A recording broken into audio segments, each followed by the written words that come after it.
कुछ कहानियां होती हैं जो सिर्फ पत्थरों में नहीं बल्कि हवाओं में जिंदा रहती हैं।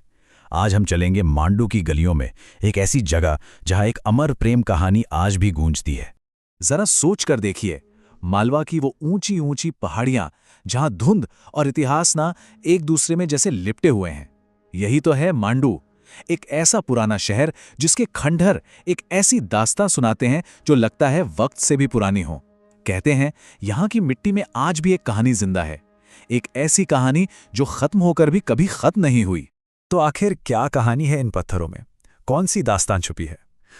ये कहानी है संगीत के सुल्तान बाज बहादुर और नर्मदा की बेटी कही जाने वाली रूपमती की। चलिए जरा इन पत्थरों की खामोशी को सुनते हैं और समझते हैं कि कैसे दो दिलों की धड़कन ने एक पूरे शहर को मानो जिंदगी दे दी थी। अब देखिए, हर बड़ी कहानी की तरह इसकी शुरुआत भी एक ऐसी मुलाकात से होती है जिसकी किसी को उम्मीद नहीं थी। एक ऐसी शाम जिसने मांडू का इतिहास हमेशा हमेशा के लिए बदल कर रख दिया। ये बात है सुल्तान बाज बहादुर की, एक ऐसे सुल्तान जिन्हें कहते हैं तलवार से ज्यादा अपने सास से प्यार था। तो एक शाम वो जंगल से शिकार करके लौट रहे थे। दिन ढल रहा था और हवा में ना एक अजीब सी खामोशी छाई हुई थी। और फिर तभी उस गहरी खामोशी को चीरती हुई एक आवाज सुल्तान के कानों में पड़ी। ये कोई मामूली आवाज नहीं थी, बिल्कुल नहीं। इसमें तो जैसे कोई जादू था, एक ऐसी कशिश कि सुल्तान के कदम जहां थे वहीं थम गए। सुल्तान उस आवाज के पीछे खींचे चले गए, जैसे कोई उन्हें बुला रहा हो। उन्होंने पाया कि ये नर्मदा मैया की स्तुति थी और उसे कोई इतने दर्द और इतनी पाकीज़गी से गा रहा था कि उसका हर सुर सीधा दिल में उतर रहा था। और फिर सुल्तान ने उन्हें देखा। नदी के किनारे बैठी थीं रूपमती, जिनकी आंखों में नर्मदा जैसी ही गहराई थी और आवाज में मानो खुद सरस्वती का वास हो। कहते हैं बस उसी एक पल में वो सुल्तान अपना दिल हार बैठा था। तो ये सिर्फ एक प्रेम कहानी की शुरुआत नहीं थी। नहीं, ये तो मांडू के सबसे सुनहरे दौर की शुरुआत थी। एक ऐसा दौर जब मांडू पर हुकूमत थी तो सिर्फ प्रेम और संगीत की। तो बाज बहादुर रूपमती को अपनी रानी बनाकर मांडू ले आए, पर सुल्तान को यह पता था कि रूपमती की आत्मा तो नर्मदा में बसती है। इसीलिए उन्होंने अपने प्यार की एक बेमिसाल निशानी बनवाई। सबसे ऊंची पहाड़ी पर रूपमती का महल, एक ऐसा महल जहां से रानी हर सुबह उठकर अपनी प्यारी नर्मदा को देख सकें। और जानते हैं, उनके इसी प्यार ने जैसे पूरे मांडू में जान डाल दी।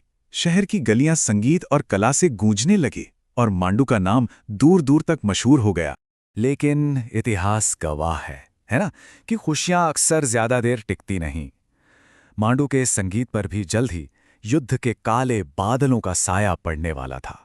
हुआ ये कि मांडू की ये खुशहाली मुगल बादशाह अकबर के सेनापति आदम खान को रास नहीं आई।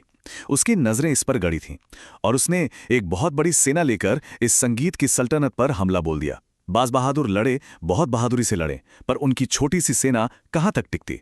और बस देखते ही देखते जो गलियां संगीत से गुलजार रहती थीं, वहां अब सिर्फ और सिर्फ मौत का सन्नाटा था। बाज बहादुर की हार के साथ ही कहानी का सबसे दर्दनाक पन्ना खुलता है। अब रूपमती के सामने एक चुनाव था। एक तरफ अपमान भरी जिंदगी थी और दूसरी तरफ सम्मान के साथ मौत। जो जीता था यानी आदम खान, उसकी बुरी नजर रूपमती की खूबसूरती पर थी। वो उन्हें हासिल करना चाहता था, अपनी हरम की शान बनाना चाहता था।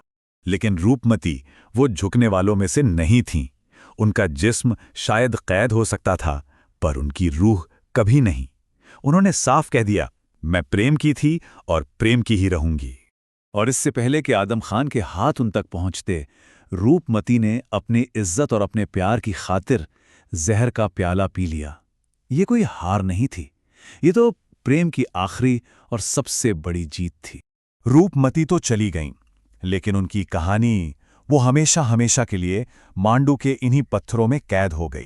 कहते हैं कुछ वक्त बाद जब बाज बहादुर वापस मांडू लौटे, तब तक सब कुछ खत्म हो चुका था। महल खाली पड़े थे, गलियां वीरान थी। न वो संगीत था, न उनकी रूपमती थी, तो बस एक कभी न खत्म होने वाली खामोशी और उनकी यादें। वो साम्राज्य जो कभी संगीत और जिंदगी से गूंजता था, अब सिर्फ खंडरों का ढेर था। दो प्रेमियों की वो खूबसूरत कहानी अब एक अमर दास्तान बन चुकी थी।